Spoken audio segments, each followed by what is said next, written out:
नमस्कार, मी भारती पाटील. स्वागत आहे तुमचं आपल्या किचनमध्ये. आज आपण बनवणार आहोत नाश्त्यासाठी असा झटपट पदार्थ. अगदी झटपट नाही म्हणता येणार. रेसिपीसाठी इथे घेतलेले आहेत मी 3 प्रकारच्या डाळी. सुरुवातीला उडीद डाळ घेतलेली आहे, सोबत चणा डाळ आणि मूग डाळ. समप्रमाणात डाळी घ्यायच्या आहेत. आता याच्यामध्ये एखादी डाळ नसली तरी सुद्धा चालेल बरं का, आणि फक्त चणा डाळ सुद्धा असली ना तरी सुद्धा पदार्थ खूप छान होतो. डाळी स्वच्छ 2-3 पाण्याने धुवून घ्यायच्या, म्हणजे त्याच्यावर जी असलेली पावडर असते ती स्वच्छ धुवून जाते. 2-3 पाण्याने धुतल्यानंतर परत पाणी घालायचं, झाकण घालून भांडं बाजूला ठेवून द्यायचं. सोबत घेतलेले आहेत 1 वाटी तांदूळ. आता तांदूळ सुद्धा त्या वाटीनेच घेतलेले आहेत. तांदूळ सुद्धा 2-3 पाण्याने स्वच्छ धुवायचं, झाकण घालून दुसरं पाणी घालून झाकण घालून बाजूला ठेवायचं. आता हे जे जिन्नस आहेत म्हणजे डाळी आणि तांदूळ हे मी फक्त 3 तास भिजवणार आहे. अगदी 5 तास किंवा रात्रभर, दिवसभर असं भिजत घालायची काहीही गरज नाही. गरमीचे दिवस आहेत. पटकन भिजल्या जातात डाळी आणि छान असं वाटण तयार होतं.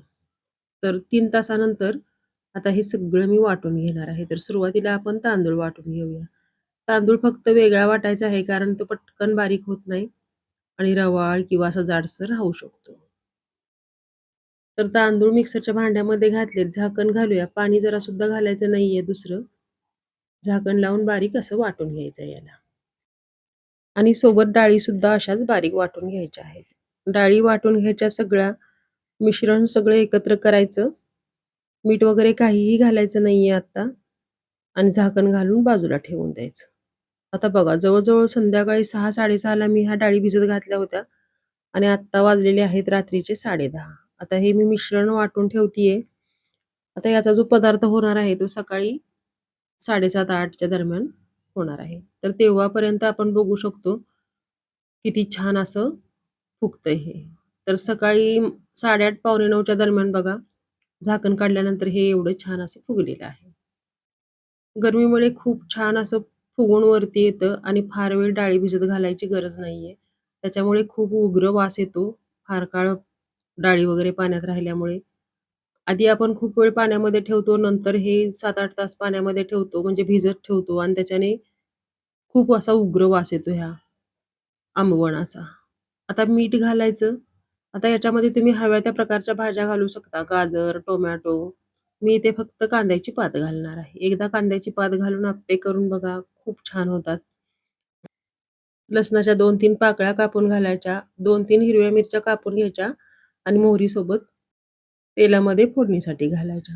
थोडासा कढीपत्ता घालायचा, नाही घातला तरी चालेल. गरम गरम फोडणी ह्या पिठावर ओतायची मिश्रणावर आणि व्यवस्थित मिक्स करून घ्यायचं. बस. मी अशा प्रकारेच आप्पे करते. आप्प्यामध्ये मला फार भाज्या वगैरे नाही आवडत.